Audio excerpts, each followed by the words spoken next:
Hi, everyone. Welcome to the Homespun Yak. I'm a lot chippier than I just was about 5 seconds ago, as Kyle can likely attest.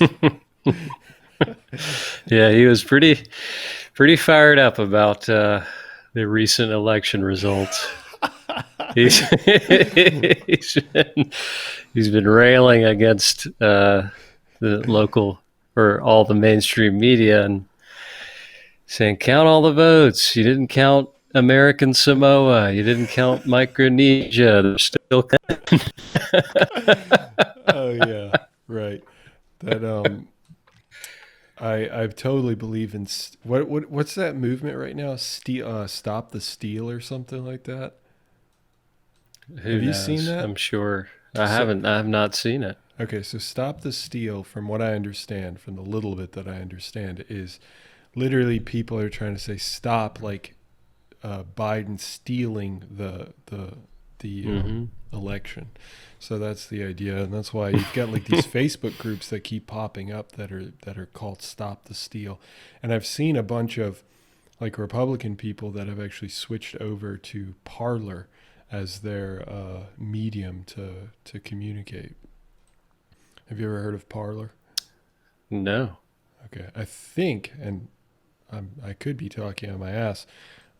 I think it's just another social media platform that's kind of popped up over like the last year or so, and they don't have like as many or maybe any restrictions when it comes to Hmm. discussing things. So it's kind of like the Wild West. So I've definitely seen a few people, a few Republicans say, "Hey, come follow me on Parler," because I imagine they all want to communicate with one another and Right.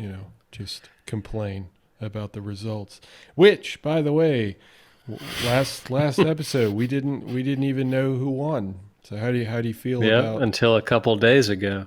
yeah? So how do you feel about the election? Well, I mean, I think we both pretty much, even though it didn't look great for Biden when we signed off, I mean, I think the consensus was like, when once all the other votes come in from the mail, it's Mm, likely that they're majority Democrat, and that yeah. was definitely the case, especially in like Georgia and Pennsylvania when it was pretty much red dominated the night of the election.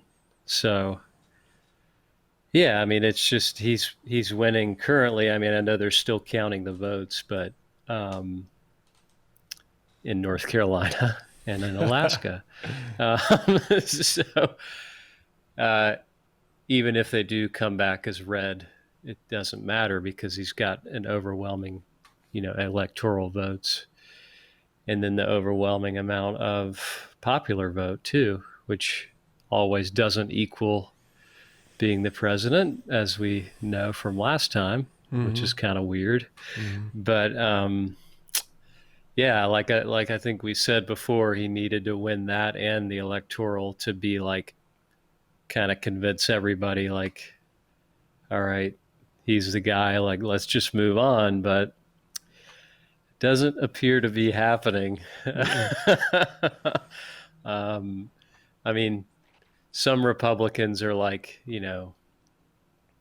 dude, just call it, like you're still president now, but let's at least just concede and not drag this shit out longer than we really need to drag it out for the sake of the office itself and for the sake of just the people in general. Like people just want to move on. And I feel like if he was like, we ran a much better campaign than everybody thought we did, which is true. I mean, they got way more votes than everybody said, way more representation than all the polls said. Yeah. But we still, we lost fair and square. Yeah, they're still counting votes, but once they all come back, it's still I mean, it's like a point oh oh oh oh oh whatever percent chance that it would even matter.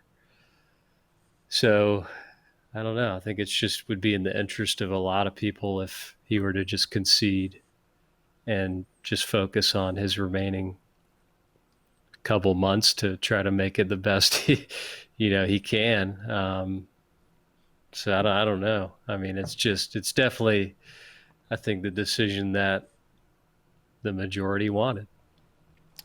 Yeah, clearly. As in, like the last couple months, you're thinking like maybe he just goes around and fires everyone that's But like that he he's did had around today, him. Yeah, exactly. this, yeah, He's just firing just going everyone. on a rampage. Yeah, I mean, it's sort of like a Hitler in the bunker situation it is. right now. Like his last like couple months, just going underground and like losing his mind. Yeah. But I don't know. I mean, it's obviously he's not going to do that. It's wishful thinking to say that. Mm. So I don't know. I mean, I saw Biden come out, with the victory speech, and I thought, I've obviously been a critic of him and Trump, but at least Joe Biden, what you can say about him is that he has he appears to have empathy, and he cares about people, and he seems to want to, at least he's saying stuff as far as like let's work with the other side. Yeah. Don't um, a lot of people didn't vote for me, and don't make wild assumptions about those people. Like they're still Americans. We still can try to find common ground. Um, so it's a message of more, these past 4 years have been pretty polarizing across the board. Like let's try to bridge that gap a little bit, which I thought was the right message to send. Oh yeah. Yeah. Absolutely. I think that it's actually, as weird as it sounds, I think it's in Trump's best interest actually to not concede at the moment and to keep playing this up. The reason why I say that is not because it's not for the best interest of the country, but it is for the best interest of his bottom line. Because the Mm-hmm. more one, I mean, it protects his ego. I mean, I think we both know he's an insane narcissist. But Right. also, I mean, on top of that, like he has a business. Like ultimately, once he gets out of office, he's going to go back to doing his business and whatnot. And this Yeah. presidency, let's be real, he shot up from being like, yeah, everybody knows him to like everybody knows him. And they've kind of Right. decided where he is in terms of the spectrum of do they love him or do they hate him? One of Yeah. those two camps. And like his base of the Trumpers or whatever they're called. One of the Republican guys I was telling you about, he he labels himself as a Trumpalot or whatever they are. Like I don't know. They have their like weird little name for not just Republicans, or it's Trumplican. That's it. It was a Trumplican. Oh, Um, so wow. so you can imagine like if he hadn't had the presidency, he wouldn't have had any of that. Like he now effectively knows that he has tens of millions of people that are devoted to him. So Yeah. imagine like if he were to just say, "Yeah, I'm I starting the MAGA lost." party. Yeah, yeah, exactly. Like he's essentially like, at least from a business standpoint, I'm sure he's going to make bank after this because he's gonna sell Oh my God. merchandise. He's gonna sell like he's gonna have all these speaking Do engagements, rallies. Yeah. rallies. Exactly. I think my somebody in my lab mentioned that he's already thinking about doing rallies uh, at the moment, Oh like yeah, I saw now. that. Yeah. Yeah, just Yeah. to I don't know why, but just to, like I Couple guess months left. Let's get. yeah. Yeah. Let's just. We'll fit them in now. Yeah, exactly. We'll fit him in exactly. So I definitely think for his bottom line, it totally makes sense for him to just keep denying it, and for him to Right. create this narrative so that people stand behind him, and so he doesn't come off as weak because he wants to ultimately at the end of this make a ton of money, and he will make a ton of money. I agree. Yeah, I think that's a good way of looking at it too. And also, if he continues to deny, that just it doubles down on his brand and of like winning and just us against them kind of mentality. And Exactly. that just plays right into his, you know, his base, I guess. But yeah, I mean, I was thinking about it, like he basically has created a, I mean, he hijacked the Republican Party. I mean, let's be real. Like, it's not really the traditional Republican Party. It's the MAGA Party, pretty much. And any Republican after is going to be more, I don't know, um, traditional Republican, traditional conservative values as far as like, I don't know, not being as uh, abrasive or publicly outspoken, trying to stir up division, um, trying to be as selfish as possible. Mm. So I don't know. I wonder if people will look at the Republican Party as like you have to now fit his mold, or if a lot of Republicans are like, we kind of want it to be like it was in a way. Well, I guess there's advantages and disadvantages to either side, but it's still stunning to me that so many Republicans are still backing him. I mean, they're like refusing to say, "Hey, you should concede," when the Mm-hmm. vote count is. I mean, you mentioned right the popular vote, but even the distance between Trump and Biden at this point is like hundreds of thousands of votes if you like collectively across all the states. So Right. what? I mean, did each individual state have these hundreds of thousands of fraudulent votes that Fraudulent. came in like No. that? I mean, I think it's bound to happen, voter fraud in any election, Sure. whether intentional or unintentional. But the amount of voter fraud that most likely happens in any election, I can't imagine it's more than 1,000.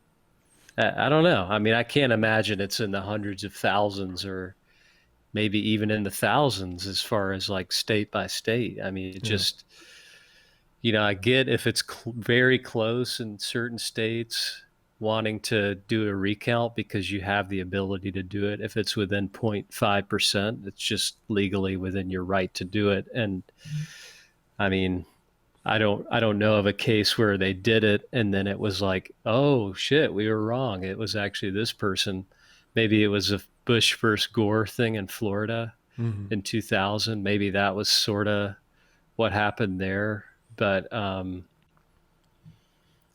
I don't know. I think it's just they're just grasping at straws at this point, and more people are starting to realize it, and maybe just I don't know. I think a lot of people had this fear initially if Biden was going to win that he was going to not concede and then like I'm going to stay in no matter what. Well, it's like that just that just can't happen. So Mm. I I I don't think that so even if they do a recount and they come back and they say Joe Biden actually won, like we found some fraudulent votes in Michigan in this like little town and like we threw those away. It was like 20.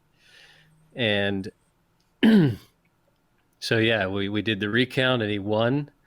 So it's fair and square. He's going to be the guy. Like, and then if he says like, no, I'm staying in on January, whatever, the military comes in, just escorts him right out of the building. I mean, it's not like we're living in, I don't know, like the Eastern Bloc in, the 1960s or something. It's just like, that's not going to happen. He's not going to be like, all right, everybody turn on them. Like, don't allow Joe Biden in the building. They're not going to listen to him. So I don't know why people are having those extreme fears. I mean, I get why you would think he would try that, but yeah, I'm not, I'm not so sure that anything's going to change at all as far as the results.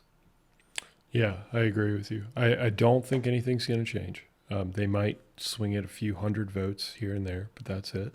And to your point about like giving up the White House, Trump just doesn't strike me as a person who's like about having power necessarily. He's narcissistic, and he definitely cares about being in the spotlight. And but I think that he knows that if he were to do that, well, one, he'd go to prison, which doesn't really fit his agenda. No. He would actually, I mean, that would do anything for him. He'd actually want to, just keep this ball rolling for a while and then say, okay, I'm leaving the White House, but you guys know the truth. I won fraudulent, I lost fraudulently, and buy my stuff and revere me and like all this stuff. And oh, by the way, I just want to let you know I've opened a chain restaurant in every state that's called Trump's Restaurant. Just like, I've got a Patreon now. Yeah, exactly. I mean that kind of stuff. Like obviously I'm talking so small scale with buy my merchandise, but the point being, like, he's going to capitalize on this, and he knows that like fighting for the White House is worthless to him. Like in all reality, I really think that it is worthless to him. It's just a public image thing. That's the only reason why he's getting defensive. That's really the only reason. It's not like you're talking to a real authoritarian ruler in this situation. Yeah. Yeah. I mean, the president, the office of the president is designed in such a way where that can never happen. So I'm not worried about it because we've got checks and balances in place that will take care of whatever tyrannical decision anyone tries to make in any branch of the government. So the other part of the election that was kind of noteworthy, I guess still is ongoing, but sort of looks as if the Senate is going to remain Republican. I think right now it might be tied, but they're still waiting on like Alaska, North Carolina, Georgia for the last few seats. And I think a Republican is winning in all of those places. And there's like 99% in. And then they gained like 6+. When it's all said and done, it'll be at least 6 seats in the House of Representatives as well. And the Democrats lost that. I mean, I think they gained like 1 seat in the Senate, but still most likely won't have the majority. I don't know without a shadow of a doubt, but that's just what it really looks like now. And when you think about that, you have to, I don't know, I just think about, as the president, the Senate is kind of the last stop as far as approving any major decisions that you're kind of presenting. And my worry or my curiosity is, will anything get done if the Senate is dominated by Republicans, or will Republicans in the Senate be more willing to work with Biden than Trump because they were somehow like scared or intimidated by Trump in a way that, I don't know, now seems maybe irrational, but and the fact that Biden has been in office for 47 years and has kind of played a role somewhat of talking to both sides of the aisle as his time as a senator. I just wonder if he'll be a little bit more strategic or have a little bit more success, or any at all. I don't know. I think one of the problems that happened over this election is the fact that, at least I've started paying attention more to politics over the last few years. So I don't know if maybe this was the case beforehand, but it really seems like Republicans have, I'm picking on Republicans specifically in this instance, although I'm sure it's the case for Democrats as well. They've gotten to this point of like, they've gotten more entrenched in going along party lines, where they just won't entertain any sort of discussion with anyone from the other side. You know, it's just this. It's really this like snake-like behavior. I mean, it's still. I have not cared at all, and it still pisses me off that Lindsey Graham said the things that he did in 2016. You know, saying about the Supreme Court. yeah, Supreme Court, like confirmation of Supreme Court and all that. It's just, it's so dirty. It's so dirty. And unless the Democrats like somehow get over that and decide to like, okay, we'll try and give the Republicans another chance, and that the Republicans look at this situation and are like, okay, well, let's try to make things work with Joe Biden. I just don't see anything getting done. I think your initial point is exactly right. I think everybody's just going to entrench themselves, and the moment there's a glimmer of hope for like the Democrats to kind of overpower the Republicans in just some small thing, just this insular moment, whatever bill or whatever that might be, they're going to seize on it. They're not going to extend the olive branch of like, hey, you guys fucked us over. We're going to try and pick the high road, even though we have the power right now. Like if that kind of situation were to arise, like the Supreme Court situation with the Republicans and Trump, they had the power and they chose to fuck everybody over. Even though they said that they wouldn't, they wouldn't stick to their word. Mm-hmm. So I think Biden's going to be able to do certain things just individually as the president, as the most powerful office in the country. But if it relies anything on the Senate, he's going to be effed. I really think he's just going to be effed. Yeah, I mean, maybe the only reason why I don't necessarily think that it would happen, but why they might be willing to work a little bit more with Biden is because you see like Mitt Romney and John Kasich coming out as Republican senators saying that Trump needs to concede and like we voted for Biden basically. So who knows, there could be a few more in there that just haven't been vocal about it. Like a lot of people weren't vocal about voting for Trump that probably did this time. Yeah. And the last time. But yeah, who knows? I mean, I think it'll be a good, a necessary transition in order to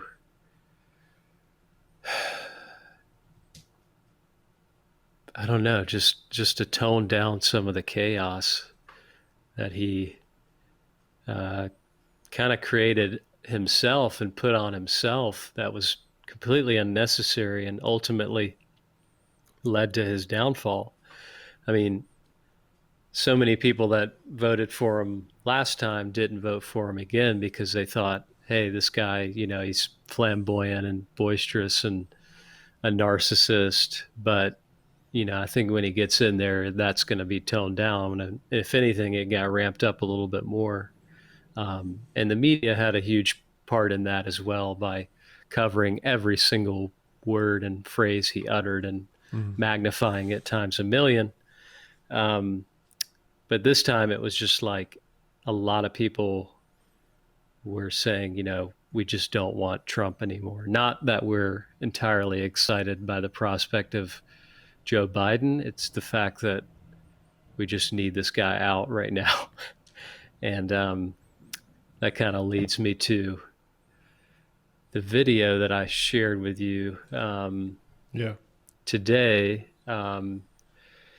because I think it's a really important video, and it's something that I brought up a few months back when I read the book, The Righteous Mind by Jonathan Haidt, talking about what makes certain people conservative, what makes certain people liberal. And it really gave a good explanation as to how a guy like Donald Trump in that moment actually won, and does a really good job of explaining, not everybody who voted for him is a bigot or ignorant or racist. He just tapped into something that was very powerful messaging at the time. And a lot of people felt like, and still feel like, as a result of the polls in every news organization before this election being completely wrong, and heavily favoring Biden to pretty much sweep in every state that was contested.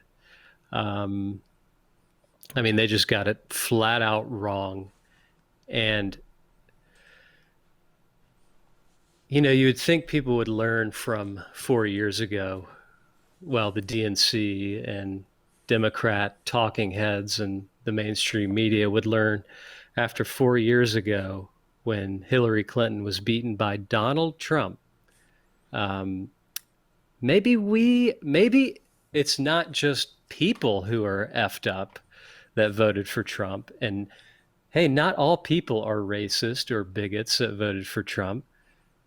Maybe somewhere in our message or the way that we present our message was extremely off-putting to a huge majority of the population, where they felt like they were alienated, or, you know, we had no other choice but to vote for Trump because you just don't care about us. And I just feel like in this moment, they very much need to recognize that and sort of turn the tide. I mean, I know Joe Biden won, but it was not as convincing as people thought. And if they don't change their strategic approach in campaigning and messaging and relatability, in preservation of traditional, you know, American values, life, liberty, pursuit of happiness, whatever, that turns out that's a huge issue for a lot of people when they feel like that's potentially threatened. That is maybe the number one issue for a ton of people that was wildly underestimated. So I think Joe Biden, in his speech, I will give him credit that he kind of addressed that and said we need to kind of reach out to all these other people that felt alienated by us. And I want to try to do that. So hopefully, you know, for their sake, they'll do it. But because if not, we're going to have a Republican in there in 4 more years. I would bet the house on it.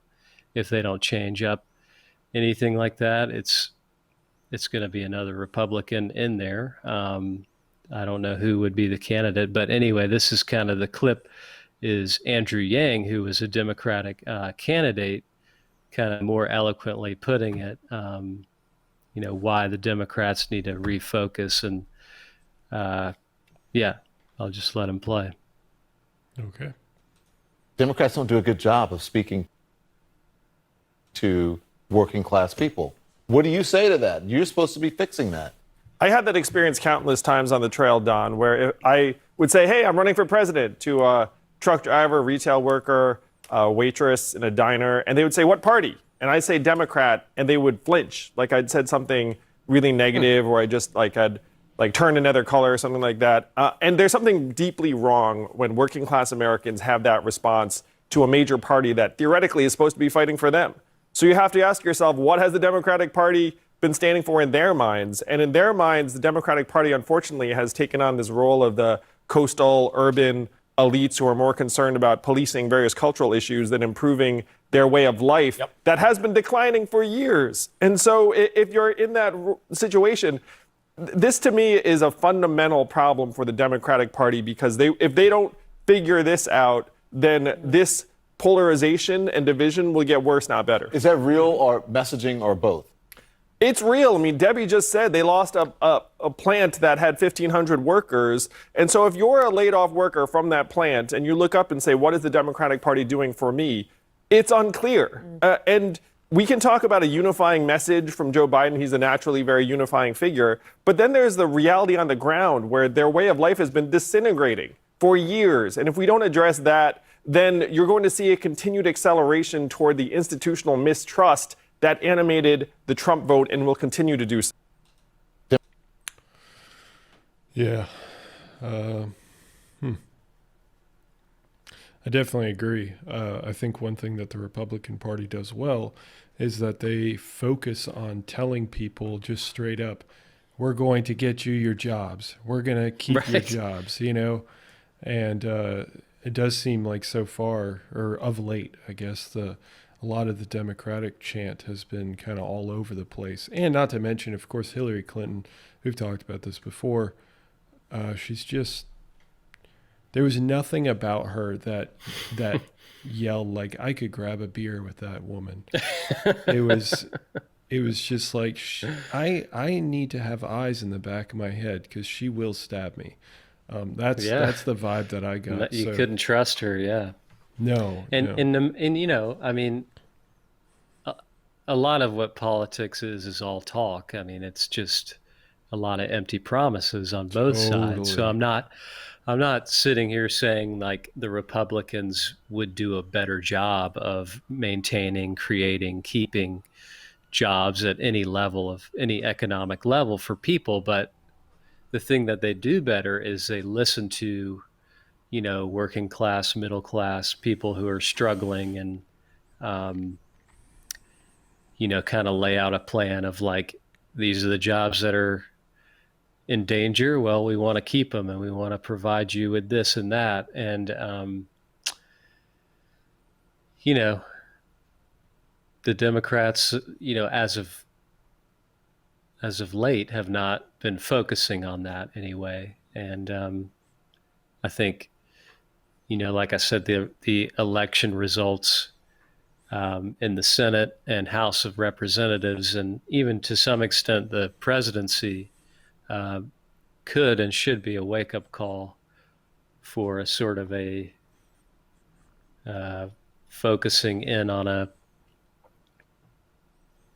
more specific issues of how we're going to keep your jobs, how, you know, if we want to get back into the Paris Climate Agreement and we want to work towards more sustainable and renewable energies, let's work on, you know, you work in a coal factory, like let's still do coal, let's reduce coal, but let's also start a transition in new skill as far as like creating like windmills or solar panels. Let's also keep jobs here, but let's also kind of slowly transition out of some of the unnecessary, harmful things that we're doing.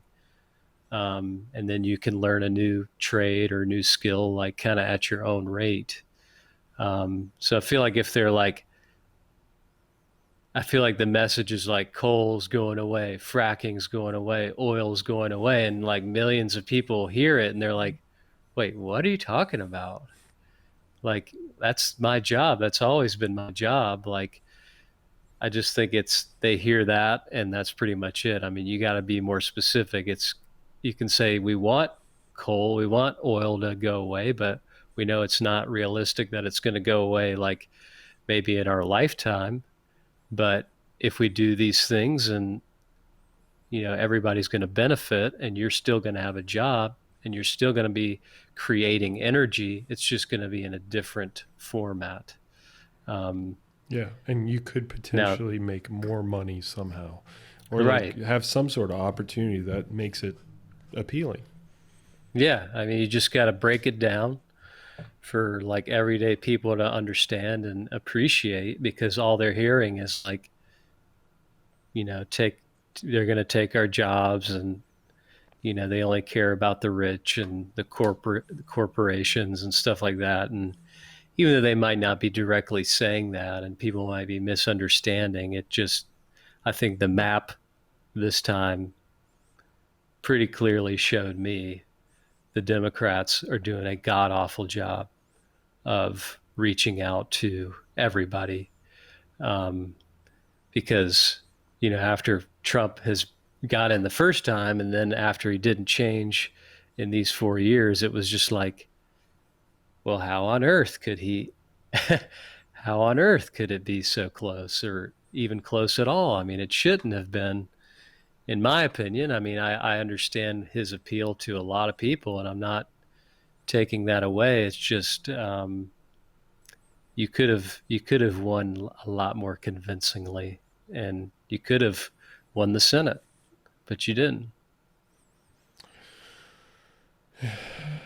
But what did win in the election this year was marijuana. and shrooms in Oregon. Psilocybin.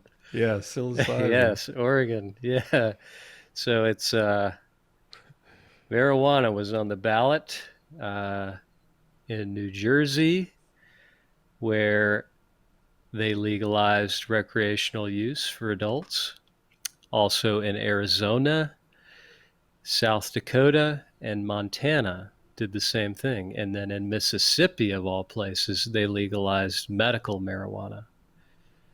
And I thought that was a pretty big deal. Kind of one of the first southern states to do anything. And you would maybe have thought Mississippi would be the last of the southern states to do that. But it's kind of interesting. They recently did a poll, and after this election, who gives a fuck about polls? But 68% of Americans support marijuana legalization right now, and that's the highest number it's ever been. So 15 out of the 50 states are now legal recreational use. So that's almost a third of the states. And I would imagine that trend is going to go up. But like you mentioned, Oregon decriminalized basically all drugs, and then implemented medical psilocybin, and then DC decriminalized all psychedelic plants as well. So like ibogaine, DMT, mescaline, psilocin, and psilocybin. So it's pretty nuts. And I feel like something, again, that we talked about recently with that book, The Immortality Key, and with your friend Bobby up talking about, all the major research that's been going on at like places like Johns Hopkins, the therapeutic effects of psilocybin therapy on anxiety, OCD, PTSD, addiction, anxiety, whatever it is. And so Oregon is giving it a shot. So it'll be interesting to see how that plays out. Yeah, I'll definitely be interested in that as well. A recent study just came out showing that psilocybin was 4 times more effective than antidepressants against depression. So, I mean, there's more research being done, over time. I was going to ask you, actually, now that you mentioned it, how long do you think it's going to be until it's nationally legalized, weed specifically? But then after that, psilocybin and things like that. I don't know. I mean, I feel like depression and anxiety, and even PTSD is maybe never been higher, especially this year. Yeah. I think maybe over half the population, probably way more, is medicated in some way, whether it be for anxiety or depression,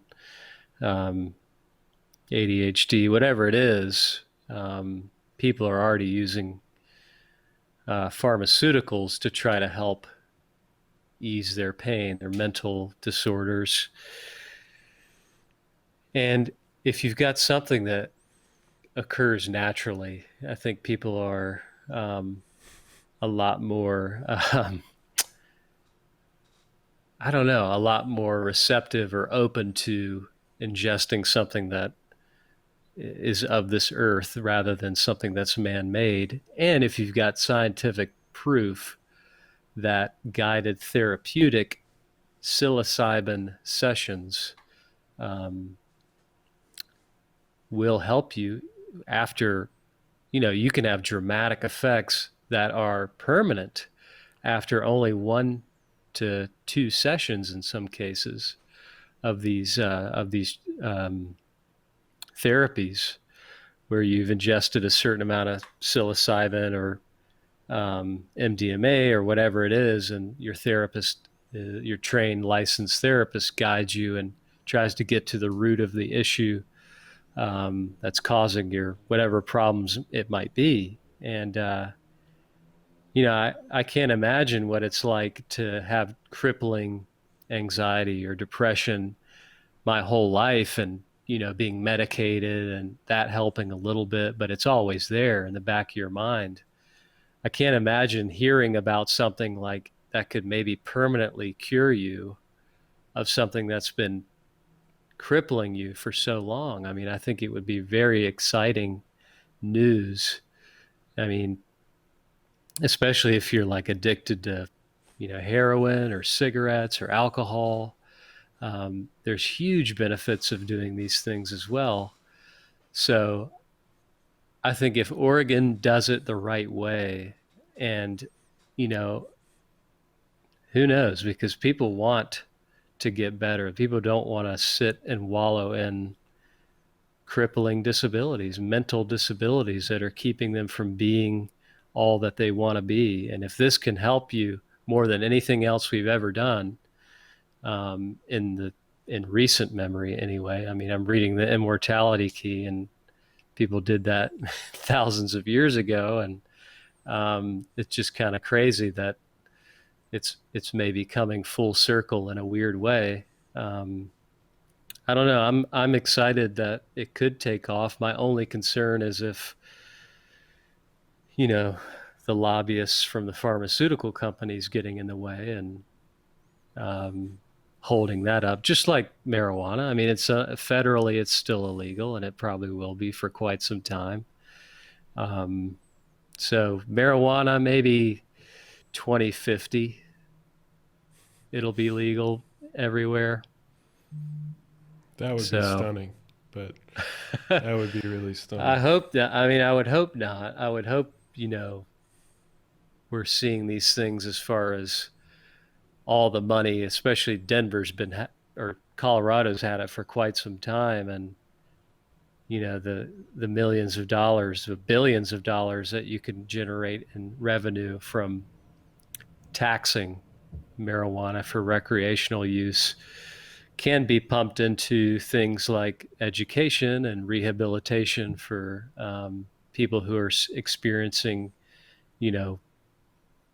heroin, cocaine, pharmaceutical, opioid abuse, which is kind of the idea now that Oregon is decriminalizing all drugs, is because you want to take pressure away from the overcrowded prison systems, which we have the most crowded prisons on earth. And I would say the vast majority of people in jail are for minor possession of, whether it's marijuana or small amounts of, cocaine, heroin, whatever it is. If you can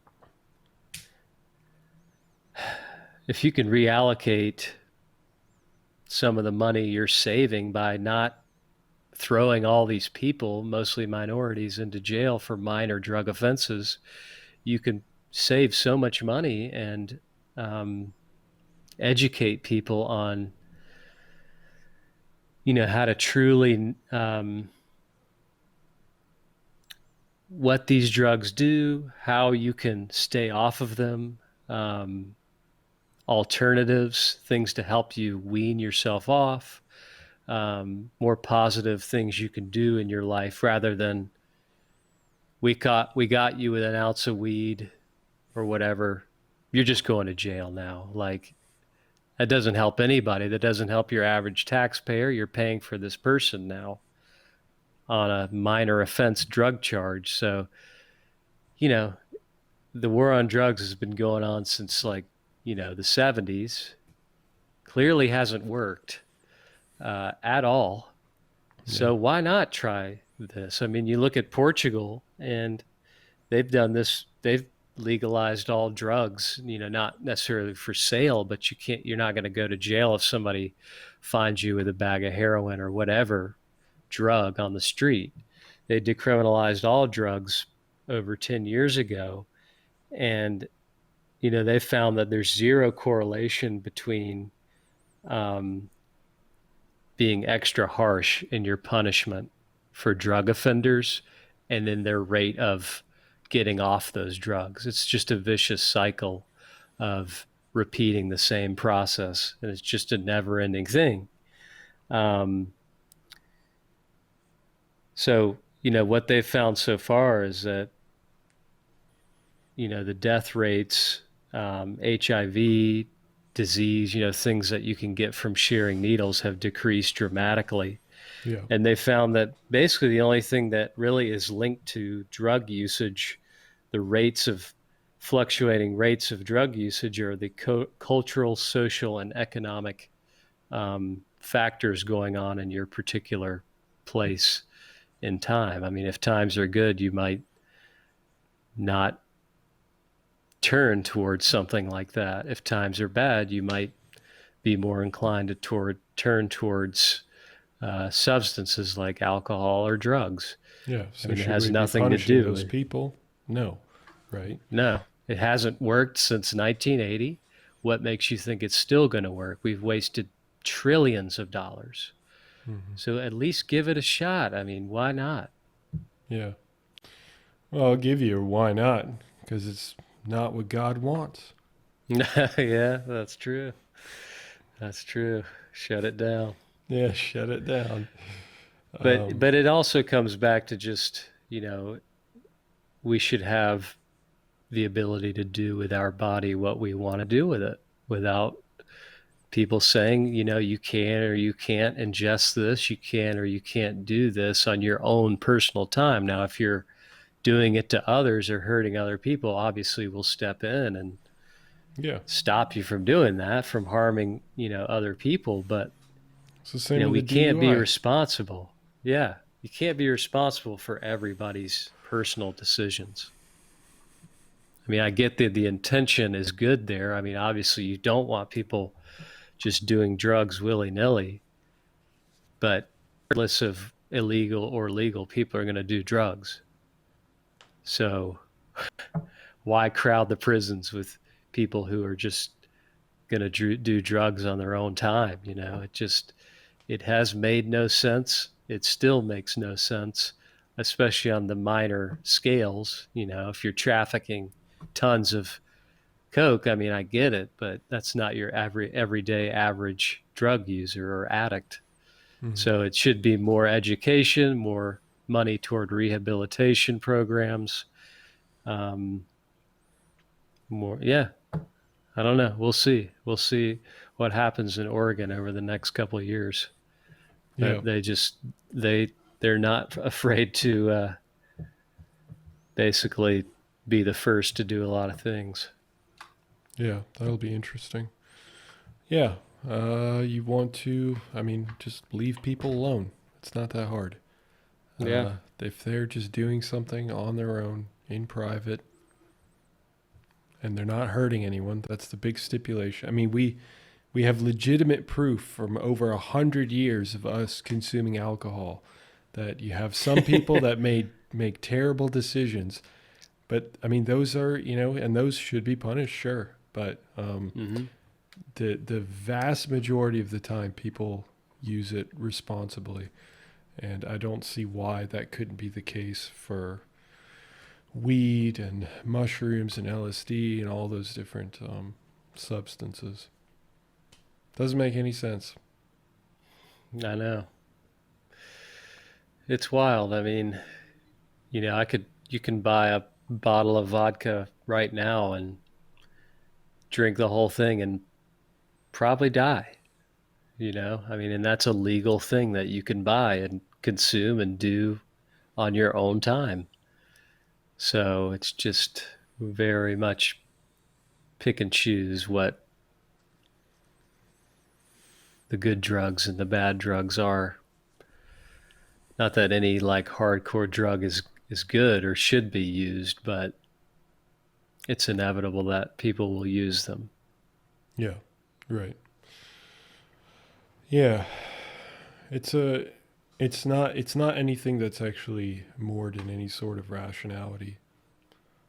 There's a lot of things though in the United States, that a lot of laws that are just like, why does this exist? Uh, and I think you touched on earlier, right? Pharmaceutical companies, lobbying, that's a huge one. I think Mm-hmm. almost everybody can agree that that's extremely shady, extremely dirty, and it's allowed. And for some reason, nobody changes that. We've talked about that before. It's just, there's so many things that are so cut and dry that I think a majority of the population would agree with. I mean, the drug thing, obviously, you're going to have a lot of Republicans that are going to say absolutely not, Right. because of Christian values or whatever it might be. Mm-hmm. But at least like lobbying and stuff like that, I do think a lot of people would be like, yeah, we could get rid of that. That wouldn't be an issue. That would probably be a benefit. And because it gets in the way of the democracy itself, of just getting what the people want. That's what you're Yeah. supposed to be getting. But and I do think that if you took a poll, I think you said Yeah. 64% for marijuana, 68. 68%. Yeah, I mean that's a huge majority. So like if you were to actually, let's say, have people vote. I've talked about this on multiple occasions, voting on a particular isolated point. Do you want to legalize marijuana nationwide, and have people vote for it and see what happens? And I think it would end up passing, and I think it wouldn't be, nobody would be any worse for it. I think, as a matter of fact, it would be far more beneficial, especially, and you mentioned, largely minority individuals. I mean, I haven't fact checked this, but that's what I've heard as well, that largely minority individuals get sent straight to prison for having a drug, and they're perfect, like they're, in every other respect they might be just living their life, but they just get caught with a drug, and suddenly their whole life is ruined because the government has just decided that that's it. You broke the law, this arbitrary law that shouldn't exist, and the majority of people disagree with. You broke it, so you're off to prison Mm-hmm. for X amount of years, and have the rest of your life, you're going to have a record. It's Yeah. ridiculous. It really is. Yeah. And that's a big part of why the prisons are overcrowded, is just minor drug offenses. Right. Um, so yeah, it's a lot. It's kind of crazy. I mean,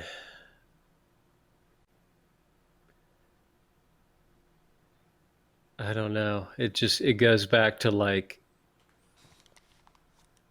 the days of Reagan and Right. Nixon, and just say no policy, and um, the moral majority sort of thing, and people kind of, good intentions, I think, but really not. It's the inability to put yourself in someone else's shoes. It's more like, well, my mindset is rooted in this morality from this religion, and you shouldn't harm yourself. Therefore, no one should harm themselves or have the ability to potentially harm themselves, or, as we're now learning with psilocybin and LSD and stuff, find themselves in a way, or get over traumatic incidents in their life. It's an incident where we kind of talked about it last time, where uh, church and state kind of meld together, where you're not doing it for, you're not looking at it by the facts, by the numbers, by the potential net gain. You're looking at only as like, this is bad because the Bible says so, therefore we will make it a law. Just say no to drugs. Um, and that's when you're imposing your own righteousness, your own beliefs onto other people. Um, I just feel like people should be able to do whatever the hell they want to do on their own free time. And we're just now kind of coming back to that attitude in some places anyway. Um, but it's gonna take a while because it's just deeply embedded. But it'll happen. I think I'm Yeah, I'm I think extremely now, yeah. confident about that. I definitely think it'll happen, which makes it all that much more frustrating, right? Like I think Yeah. we both know it's going to happen. I think everybody knows it's going to, well, maybe not everyone, but a lot of people know it's going to happen. It's just an inevitability. It's just waiting for the people that are staunch and just really stubborn. Uh, They, you can't get your own personal beliefs out of the way. hmm And that's the whole point of being in office is you see everybody's perspective. You see rich to poor, you see black to white, or you try to anyway. You try to put yourself in there to relate to all these different situations and to learn about all these different segments of society, the economy, and everything else. It's not I'm right because I was elected, so I'm right. The Bible says this, or the Quran says this. Therefore, it's good for everybody, even if it's unpopular. We're going to do it because it benefits me. And, just that whole me thing is kind of going to go right out the window, I think, once we start seeing some serious therapeutic research and um, results of these psilocybin studies. That'll be the biggest thing, I think. yeah, I'm actually not that optimistic about that. I think it's just going to be because of attrition. I think people in general are just starting to lean more and more progressive. So I think over time it's going to happen. I don't think the studies are going to sway anything because I genuinely think that the people that push back against the legalization of these drugs are mainly Republicans. They Mm-hmm. tend to be more fundamental in their beliefs. So Mm-hmm. I, I think science has no, like, it doesn't enter their brain. They just kind of say, "Yeah, science is good," but they don't actually Mm-hmm. they don't actually really think about what science Right. is and what studies act. I mean, if you have a series of studies that prove something, um, if that's allowed, I mean, it's never going to trump their religious beliefs. So I No. I think it's kind of a done deal in that It just, situation. I mean, yeah, I can see that for sure, but it's just wild to us that you wouldn't, as a president or a senator or a person in the House or whatever, mayor, whatever your thing is. I know a lot of people do this, but I just don't know why some people don't try to surround themselves with absolute experts in every field so that they can try to make the best decisions possible in whatever they're doing. Right. And it's just bizarre. It is. It is Just, extremely strange. I think they maybe want to feign ignorance. Just want yeah. to be like, I haven't heard that. So, Yeah. if I just close my We're not ears, talking about it. yeah, we're just not going to talk about that. And you do have Uh, people that actually quote like that. I mean, they're just oh, like, yeah. I will No not more go into questions. that. Yeah, And I yeah, mean, I, I, I don't know. I mean, I don't know if like marijuana obviously is not for everybody. And, I'm certainly not sitting here encouraging everybody to go out and use marijuana in their free time or whatever. But, just in terms of economic stimulation alone and just individual liberties of people just being able to do something that cannot kill you, no matter how much you do. but that's the Um, difficulty with Christianity. It's not about having liberty. I mean, that's literally the point. yeah, Like as Christianity tries to be noble and whatnot, and religions in general try to be noble, it's all feigning nobility. It's all feigning all these different things because really, like, when you take religion out of it, you meet people that are like you. They're talking about like the stuff that you're talking about. Like, let people be free. Let people do what they want to do as long as they're not hurting other people. But then religion swoops in and says, nope, according to this text, you can't do that. Oh, you can't do that, and suddenly you get this division that comes from religion. I mean, that's the crazy part to me. yeah, I know. I mean, there's definitely aspects of religion that's obviously positive, and Sure, has a yeah. great message, but sometimes it can definitely be limiting, and especially when you infuse it with political policy. And, I don't know, it's just still one of the greatest things that blows my mind that the founding fathers instilled was the separation of church and state. I mean, the fact that they, obviously a lot of the things they did and said were not acceptable and, in today's society, but a ton of things they did back then, it was like, have we regressed in our mental capacity to those people? Like 1,000% we have in a lot of ways. I mean, you take one of those guys from back then and throw him in the Senate, he's instantly the smartest person in the room. Like, as far as just being able to speak and how well read he is and how thoughtful he is, Right. most likely. And I don't know, it's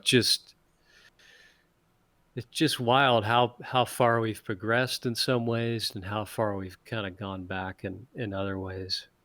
And I don't even know if the founding fathers, I mean, I'm pretty sure they introduced separation of church and state.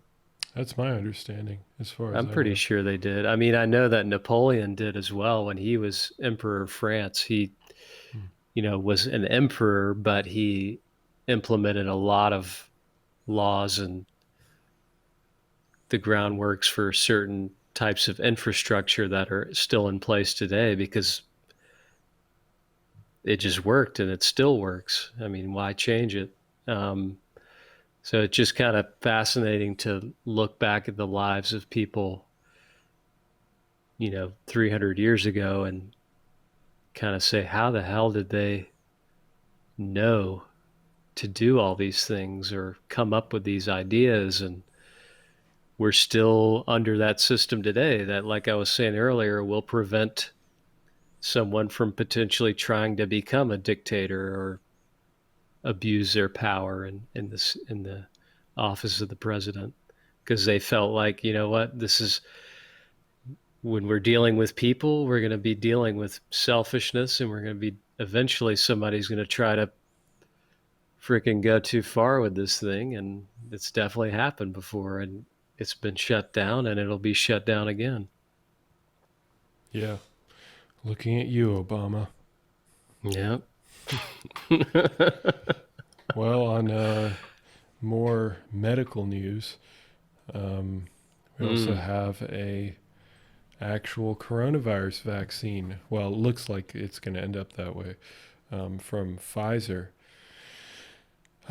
So pretty great news. Potential is there that by the end of the year, we're going to have an actual vaccine because they're in the phase 3 Trump trials. was right. Yep, Trump did it, folks.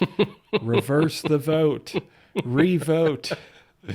Yeah, so, yeah, Pfizer released, they just said it, so it hasn't actually been confirmed by independent experts through, peer review and whatnot. But let's be real, a huge company like that probably isn't going to give out just false data for them to start injecting people, have a bunch of problems, and then for them to tank and their entire company goes under. Yeah. I'm pretty sure, pretty certain they don't want to have that happen. So, they said it was 90% effective, which is far more effective than the flu vaccine. The flu vaccine is about 50% effective. So this is as effective as potentially measles. So incredibly effective. However, we don't actually know how long it's going to end up lasting, the protective effect. But still, it's great to see. And by the end of the year, they said they're going to have enough for 25 million people to be vaccinated, which isn't that many. And it's probably going to go to all the medical workers. And then from there, I don't know what they're going to end up deciding. But they're hoping by the end of 2021, they're going to have 1.3 billion doses. But you have to cut that in half because this particular vaccine is a 2-shot vaccine. So Okay. you go in, you get a shot, and then you come in again, I think a month later. Or at least that's how the Moderna vaccine works. I'm not sure if this is how they're going to do this one, but then you'd have to come in a month later and get your second shot. So yeah, that's kind of the coronavirus news. It's definitely great news, though. Definitely great news. Yeah, that's great news. Yeah, when I first heard it, You cried. no, I bought stock in Pfizer. Did you really? Yeah. Oh, that's good. Um, it's only like $40 a share. So whatever. We'll see if Yeah. it goes up or down. Oh, I've been playing the stocks. yeah. I'm sure. I'm sure it'll go down after that announcement. Yeah. Um, yeah, that's pretty crazy. I mean, it's got to be the quickest turnaround Oh, definitely. for a No doubt. vaccine by far. No doubt. Yeah. It's pretty amazing. And you said that they're going to most likely, so they've got it like already. This is like it. It's done. Not entirely. So Not as they've gotten the initial results from kind of the first grouping. They need to reach a certain number of people that get infected with COVID-19 for them to actually have a comparison. They've hit like 90 something, I think, people that have gotten COVID. They need, I think, 168 or 164 total that get COVID so that they can compare between the vaccine and the placebo. But they anticipate that to happen actually by they said the third week of November, so in about 2 weeks from now. And then once they've confirmed that, they apply to the FDA for emergency approval. And then about a month later, so end of December, something like that, they'll be able to start injecting people with the microchips. Sorry, the vaccine. yeah. Yeah, don't be alarmed, folks. It's Just a not a slip up. microchip. It is It's not not. a microchip, folks. Bill Gates has nothing to do with this vaccine. Don't worry. Yeah. So, Or does he? but That's encouraging news, but, I would assume it would be, like you said, allocated to the medical workers who are constantly, more vulnerable, I guess, to disease and whatnot. But I would imagine it would maybe then be allocated to older segments of the population. I would imagine, yeah, that's probably the next step they'd make.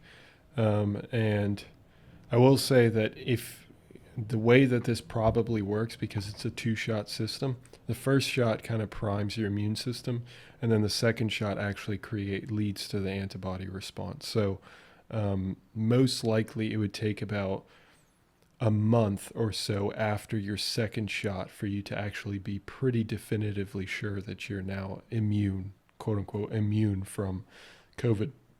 Mm-hmm. So just as a small PSA, it's not like you get the shot and you just walk out the door and you're just like, good. You can still get COVID like a week later and die from it. It takes a while for your immune system to ramp up.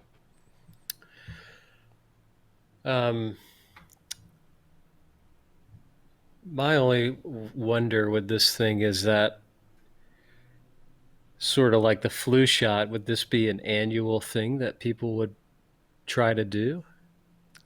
Yeah, that's because tough. the strain could change, or I don't know. Oh, the strain will definitely change, no doubt about that. It depends which section of the virus they'd ended up deciding to create the virus for, because certain sections of viruses will mutate more often than others.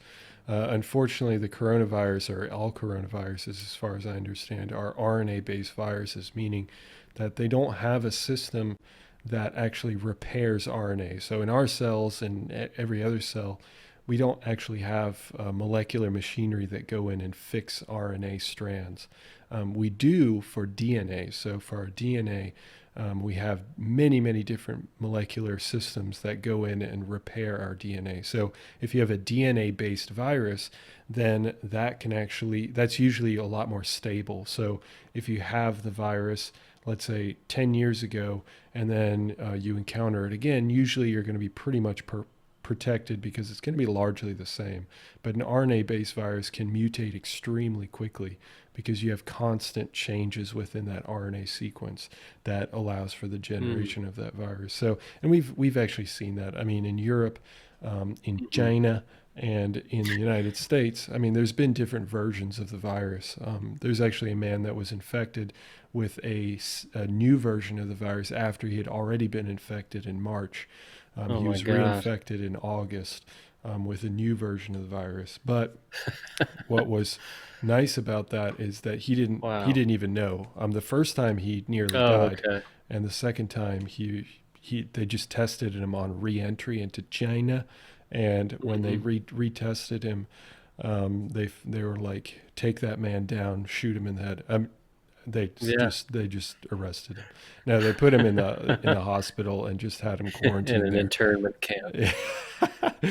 And he never actually experienced symptoms the second time around. So, and that seems to be holding true, but that's of course case studies. So we'd have to actually see what ends up happening long term. But yeah. Anyway, I mean, it's promising news. It's great news. Yeah. Great news. Fantastic. Wonderful. From Trump. Yeah. Okay. If it wasn't for his diligence. Yeah. This wouldn't have happened. Okay, wouldn't have happened. Yeah, and his warp speed program, which had nothing to do with Pfizer. Operation Warp Speed. Yeah, but he'd love to take credit for it, or at least he pretty much. Well, he tweeted about it big time today.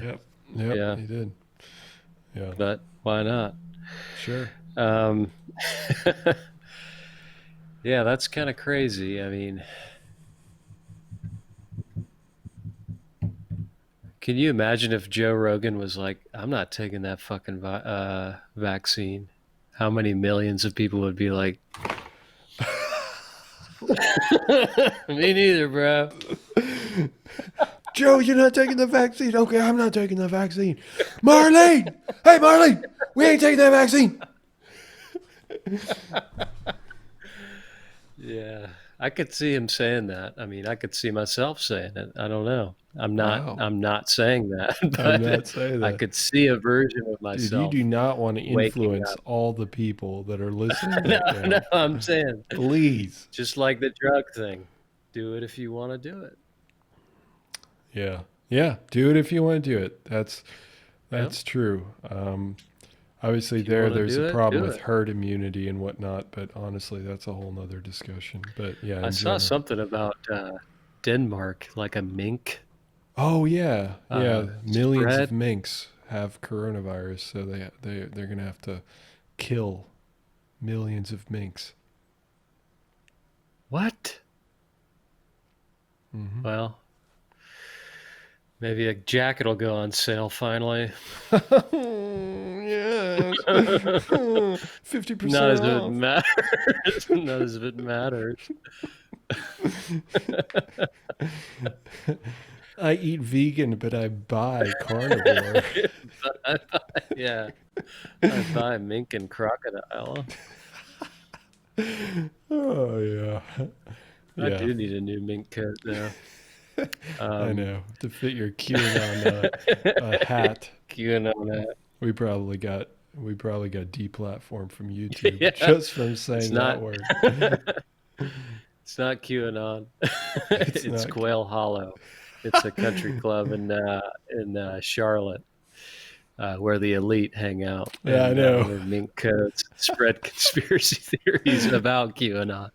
So. About QAnon. Oh man. No, I just went to a golf tournament there, and I had tea with Rory McIlroy, and we spoke about COVID and the mainstream media's lies and attempt to destroy Trump's reputation and keep America from staying great. Right. So Staying great. keep it great. Yeah, that's what all those hats Um, say. yeah, Keep keep is it it great. keep America great again or is it make America great again? Because I It's can't tell. MAGA, make Make America America great great again, again. and then keep it great, baby. MAGA, CAG, Oh, okay. CAG. Okay, I haven't seen the CAG ones. Yeah. MAGA, CAG. Yeah, people are concerned, but I don't think it was. I don't know that people. Maybe people aren't fully grasping the fact that it's over. Because let's be real, it's over, folks. What? It's over. The election.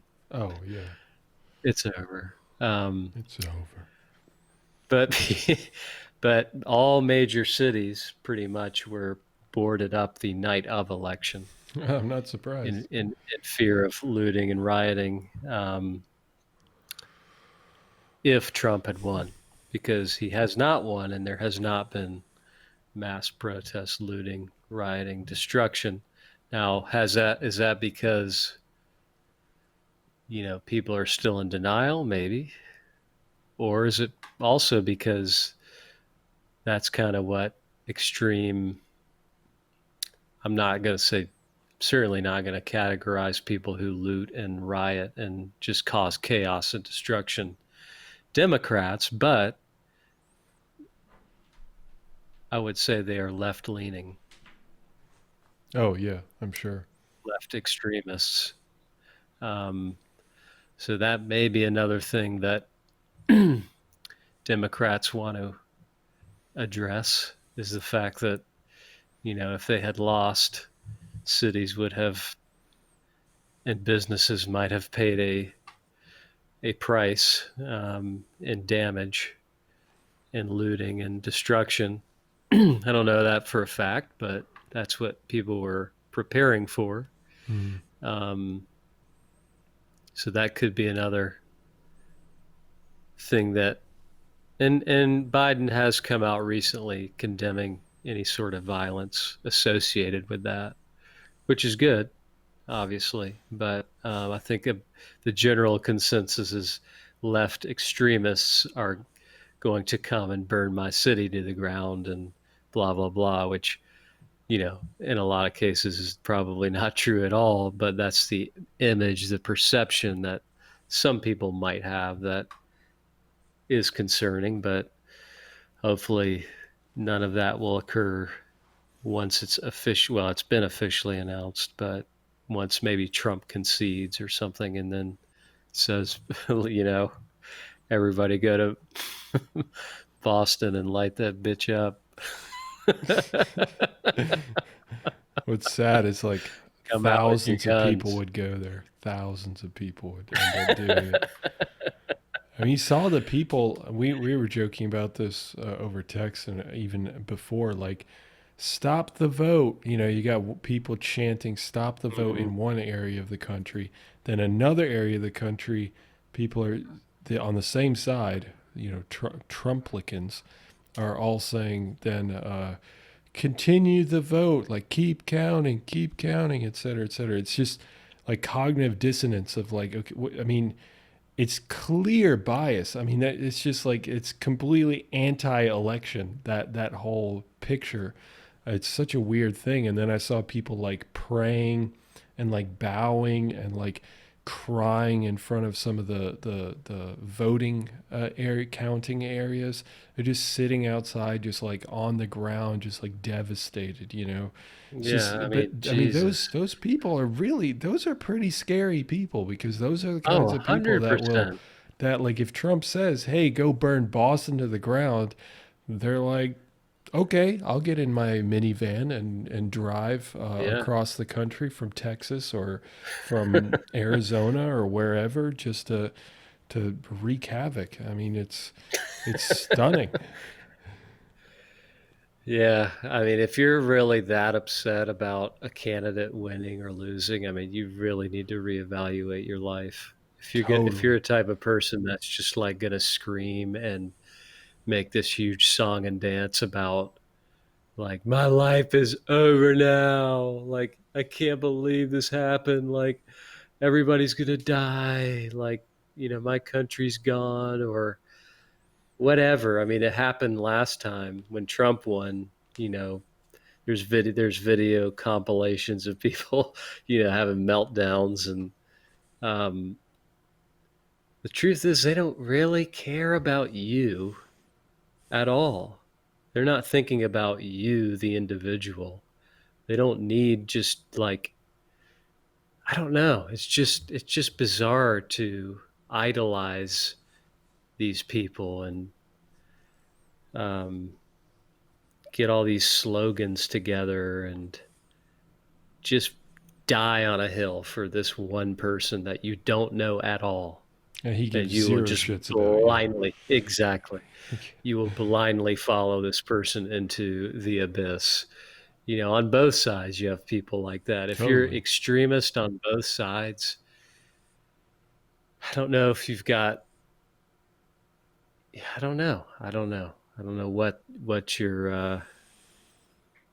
your deal is that you're that extreme about this person, like that their every thought, and their every thought is catered toward your exact life. I mean, it's just wild. Like, people just got to go out and at some point admit that these people, they're doing the best they can, you hope, but at the end of the day, you got to make your life what it is. And you can't depend on the words or the actions of people in Washington to, like, help get you up in the morning. Like, it's just wild how tribal people have become. And last time the Democrats were like, Russian hoax, Russia helped them win, and they got help from Russia and they colluded.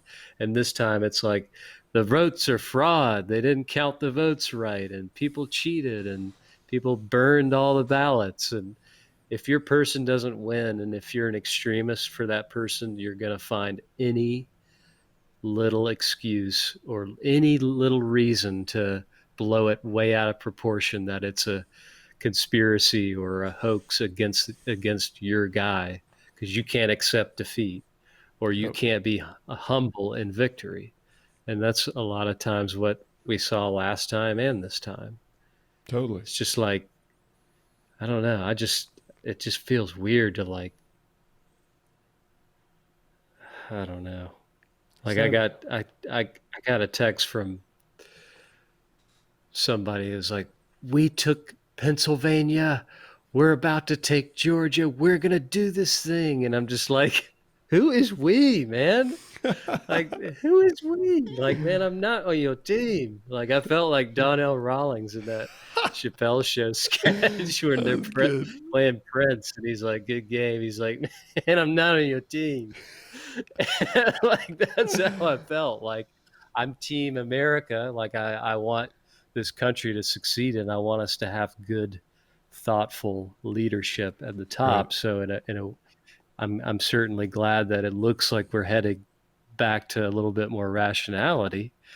But to just assume that I am like this diehard Democrat Biden guy, and I have been from day one, like, it's just strange that people want to put you in a box. And I don't know if it's to make them feel a little bit more comfortable, but it's just I don't know. It really has fucked a lot of people up this year. Yeah. It's also to that overall point. I think it's one of the problems with it is that with this like, I'm going to shove it in your face that we quote unquote won. Yeah. The problem with that is like, how can people be so short-sighted? I mean, how can you not think that next time that there's an election and you lose, what do you think's going to happen? Like, at a certain Yeah. point, it's up to you as the individual to be like, I am super glad that my quote unquote my Right. team won, but I'm going to keep quiet and I'm going to appreciate it within, maybe, with people that are close to me and whatnot, and Yeah. but not like shove it down the throat of the people Right. that Like, lost, F you, because you lost. because that resentment that builds up in those people, you think that's rational? You think they're going to be like, well, jolly well, good sport. You Yeah. bested me this I'll time. forget it. I'll get right over that. Yeah, exactly. No, they're getting on Parlor right now, and they're getting together and they're discussing all kinds of things, probably some pretty Yeah. racist things as well, and getting like organized. And I'm sure you're going to see more of these white supremacist kind of rallies and all that kind of stuff. I mean, just some pretty insane stuff.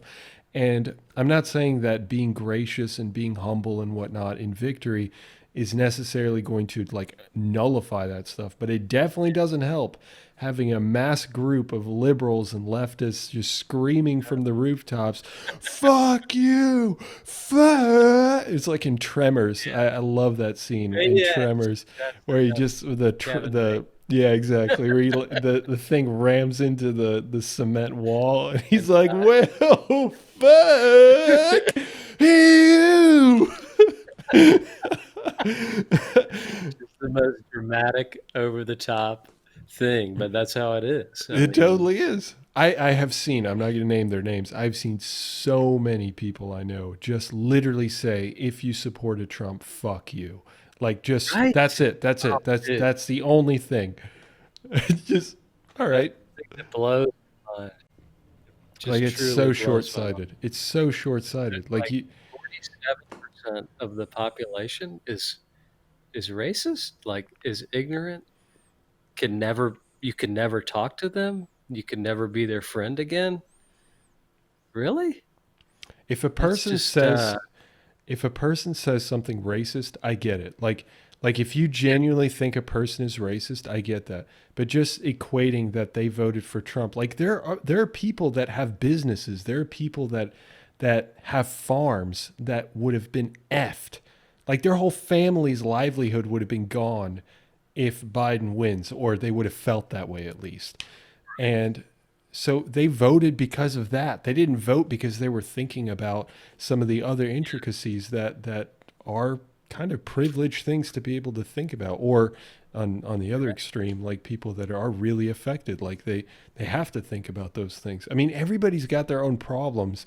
So to diminish everyone to be like, oh, you voted for Trump, therefore you're just the worst human being, and I would love for you to die. Like that attitude Yeah, is just don't insane. don't talk to me ever again. Like if you voted for Trump, you're dead to me, or like it's just very strange. And then, it happens on the other side too. Like if you voted Absolutely. for Biden, then you're a shill, or like, You're a communist, you're a socialist. yeah, yeah, exactly. Just blanket labels.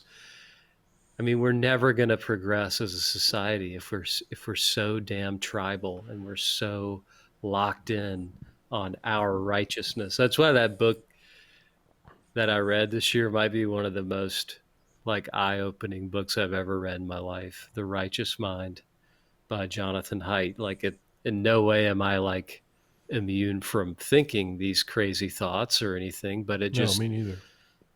it's just like, at least when I do it now, I'm like, man, why did I think that? Or like you at least recognize that, okay, like obviously this person is not, it's clear to me that this person is destructive and divisive and not good for the future of this country, but why are so many other people really supporting in that different headspace? And I don't know.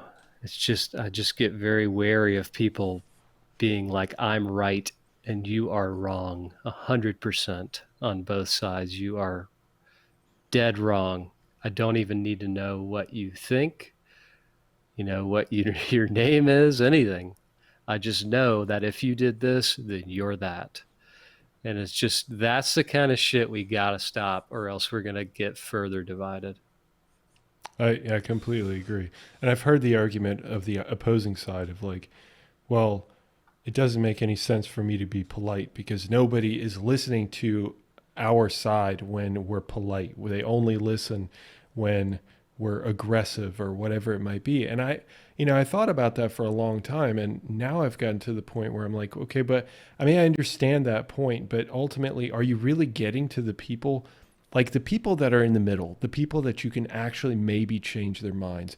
Do you think that being super aggressive and being incredibly unkind and not being nuanced about this discussion, do you really think that's actually going to convince them to join you? Because I think ultimately, even though it is a choice and it is a possibility to just be more demonstrative and to be more aggressive about your beliefs, I still think that strategically speaking, it's far more impactful and far more effective to just have a conversation, to try to understand and to try and convince someone over time with your actions of being, kind and considerate and trying to show the person that, you are kind of, you have these gripes, you have these problems, and that they should try and consider your perspective over time. But if you immediately just punch them straight in the face, if they're, it's not just like Trumplicans against leftists. It's not just leftists against Trumplicans.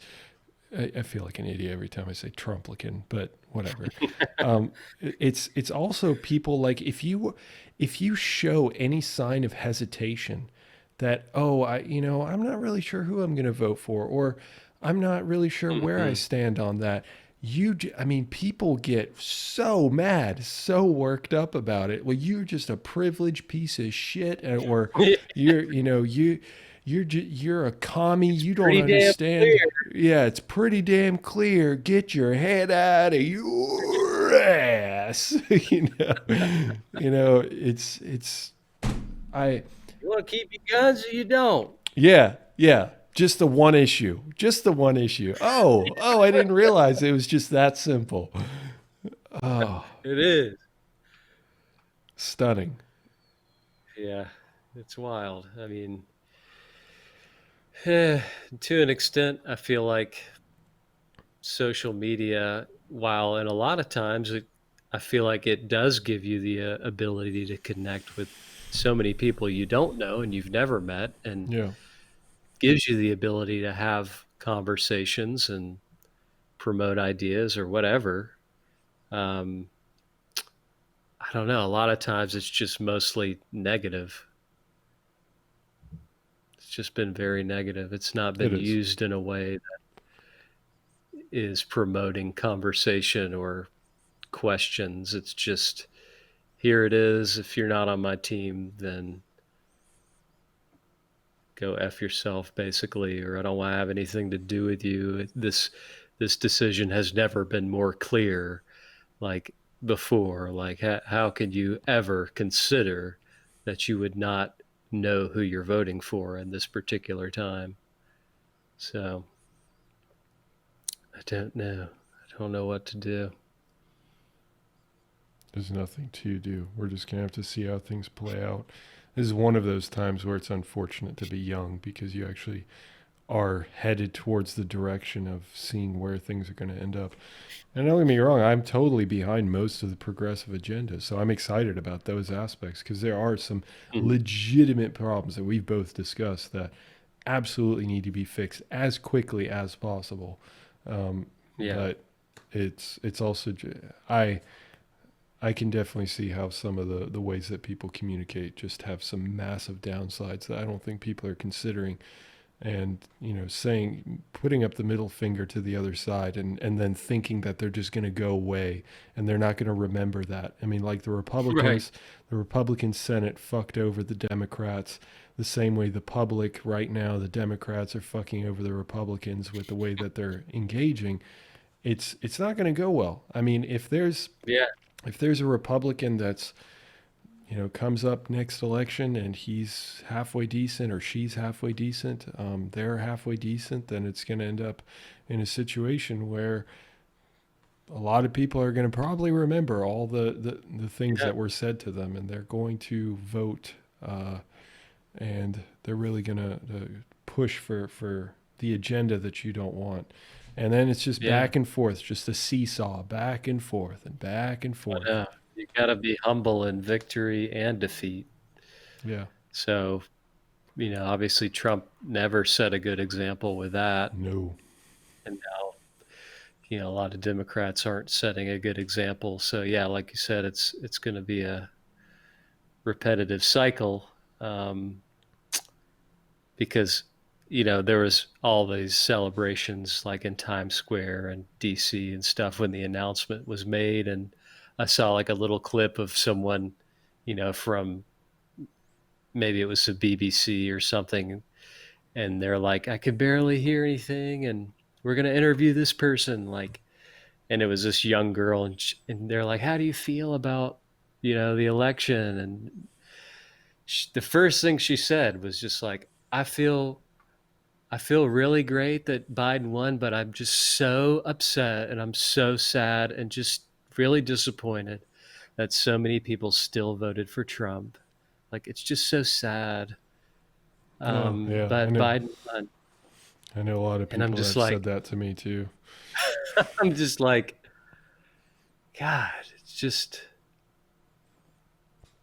I don't know. It's just not simple. That's what it is. It's just not simple. It's not Yeah. a one time, it's not a one issue thing. It's just not. No. It's one of my biggest complaints about voting, about like Oh, you give me specific, like, hey Nick, you get to vote on this one issue. You get to decide for your state or for your country this one issue. I am totally down. Take it out of the hands of the politicians. Take it out of the hands, so I don't have to sit there and consider all these different other factors and just focus my attention on this one factor. I would totally do that. I would totally vote for that. That would be great. But that's not how things work here in the good old US of A. So, mm-mm. Nope. And less than half the population. I mean, it was like a record turnout, but it was still only yeah, like 140 plus million people, which is a lot, but that's not even half the population. But, you got to factor in eligible voting ages and stuff like that. But still a ton. And, a very fascinating thing that a lot of people probably don't know or choose to ignore is that Trump got more minority votes than any Republican since 1960 I'm in the choosing to election. ignore that, and you're a bigot, and fuck you, Kyle. They were brainwashed. And it's just like, when you look at that statistic, and then people are just like, he's racist, supporters are racist, and it's just like, well, how do you explain that, the rise in minority support for Trump? I mean, I'm certainly not going to just blanket statement this is the reason why it happened and it's only this reason. I mean, it's a variety of factors. You can't Sure. just put it down to just one thing. Um, so yeah, I'm just going to hang that out there. I mean, it is what it is. I'm not saying anything about it, but it's just fascinating to me how people want to label, him a racist, or people who voted for him, especially, as racist, and that's the only potential reason that you voted for him. Right. So then, how do you explain that? But whatever. And on that note, I think we'll leave it there. Folks, if you got to this point in the podcast, we'd appreciate it if you'd subscribe to the podcast, if you'd like the podcast, if you'd share the podcast. And if you want to get in touch with us, just contact us at 555-555-5555 and text Trump or Biden. Don't do that last part, but do the other three, please. Yes, yes, yes. Give us a little support. Let us know your thoughts, and we'll talk to you next time. See ya.